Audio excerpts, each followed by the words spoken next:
Assalamualaikum warahmatullahi wabarakatuh. Perkenalkan, nama saya Sari Riani dari kelas akuntansi 22A dengan NPM 22412018. Kali ini saya akan membahas mengenai metodologi sistem akuntansi. Metodologi pengembangan sistem akuntansi adalah serangkaian langkah-langkah yang harus dilalui oleh analisis sistem dalam mengembangkan sistem informasi akuntansi. Tahapan dalam metodologi pengembangan sistem akuntansi meliputi analisis sistem, desain sistem, sistem implementasi, dan operasi serta sistem pemeliharaan. Analisis sistem merupakan tahapan yang sangat penting dalam metodologi pengembangan sistem akuntansi, karena tahapan ini bertujuan untuk membantu memakai informasi dalam mengidentifikasi informasi yang diperlukan.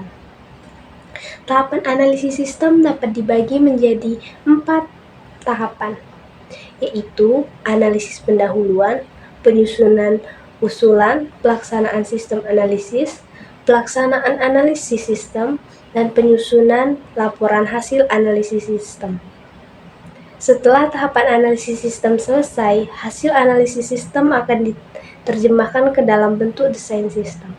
Tahapan selanjutnya adalah implementasi sistem, yang meliputi pembuatan program aplikasi, menguji sistem, dan pelatihan penggunaan. Dan yang terakhir, sistem akan dioperasikan dan dipelihara. Selanjutnya, macam-macam metodologi pengembangan sistem. Yang pertama, metodologi System Development Life Cycle. Metodologi ini adalah metode pengembangan sistem informasi yang pertama kali digunakan. Metode ini digunakan untuk mengembangkan, memelihara, dan menggunakan sistem informasi. Dan yang kedua, model waterfall. Model ini adalah metode pengembangan sistem yang paling tua dan paling sederhana, cocok untuk pengembangan perangkat lunak dengan spesifikasi yang tidak berubah-ubah.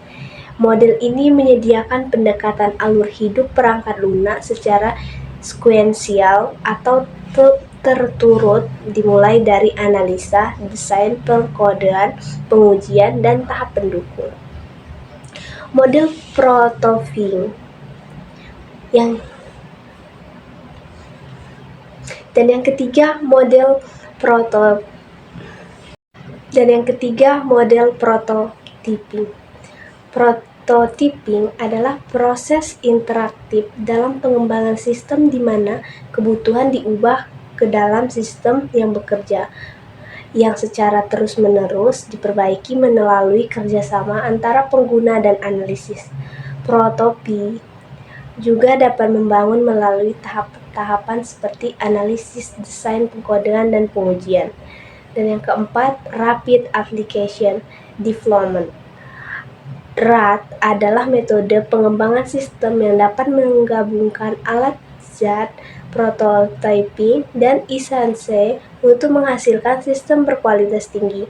Pada tahapan pertama RAD, pengembangan menggunakan sesi zat untuk pengumpulan persyaratan sistem, memastikan bahwa penggunaan terlibat secara intensif secara dini. Proses pengembangan di RAD terjadi secara berulang, mirip dengan prototyping. Fungsi utama metodologi sistem pengembangan adalah untuk memastikan adanya konsistensi, proses pengurangan resiko kesalahan, dan pengembalian jalan pintas.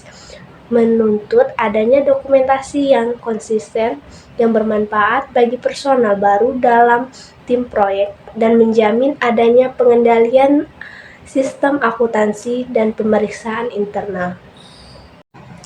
Selanjutnya, sistem analisis. Dalam tahap ini, analisis sistem membantu pemakai informasi dalam identifikasi informasi yang diperlukan oleh pemakai untuk menjalankan pekerjaannya. Analisis sistem harus memperoleh informasi yang sebenarnya diperlukan oleh pemakai informasi, karena menjadi dasar untuk melangkah ke tahap desain dan implementasi. Analisis sistem bagian menjadi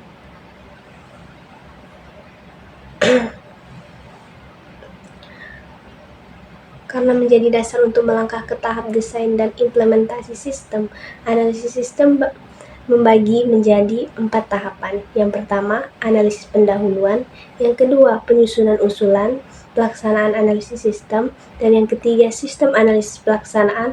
Dan yang terakhir, penyusunan laporan hasil analisis sistem. Yang pertama, analisis pendahuluan. Dalam analisis pendahuluan, analisis sistem mengumpulkan berbagai informasi umum untuk menyusun dokumen tertulis yang disebut usulan pelaksanaan analisis sistem. Jika perusahaan memiliki departemen sistem informasi, pekerjaan mengembangkan sistem akuntansi dalam perusahaan tersebut umumnya didahului dengan diterimanya permintaan jasa pengembangan sistem informasi.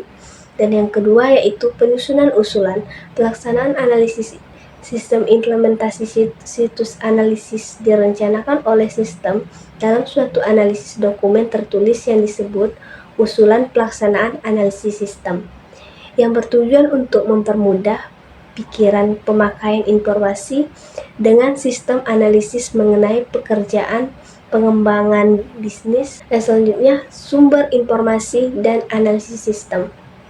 Perencanaan sistem adalah proses membuat sebuah laporan perencanaan sistem yang menggunakan sumber sistem informasi yang berhubungan dan mendukung tujuan bisnis dan operasional organisasi. Sistem perencanaan dan analisis sistem mencakup 7 tahapan. Yang pertama, pembahasan dan perencanaan pada tingkat manajemen puncak. Yang kedua, menetapkan Dewan Pengarah Sistem Perencanaan. Yang ketiga, penetapan tujuan dan batasan keseluruhan. Yang keempat, pengembangan perencanaan sistem informasi strategis. Yang kelima, identifikasi dan prioritas area spesifik dalam organisasi sebagai fokus sistem pengembangan. Dan yang keenam, sistem pembuatan proposal untuk mendukung dasar analisis dan perencanaan awal subsistem tertentu. Dan yang terakhir, yang ketujuh, pembentukan waktu untuk analisis tujuan perencanaan awal sistem. Selanjutnya, teknik pengumpulan informasi dalam analisis sistem. Yang pertama, teknik wawancara. Yang kedua, observasi teknik. Dan yang ketiga, teknik kuesioner. Selanjutnya, penyusunan laporan hasil analisis sistem.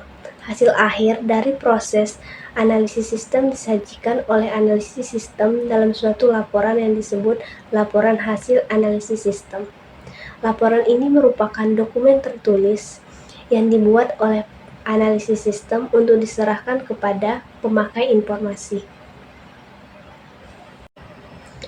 Sekian materi yang bisa saya sampaikan. Saya akhiri. Wassalamualaikum warahmatullahi wabarakatuh.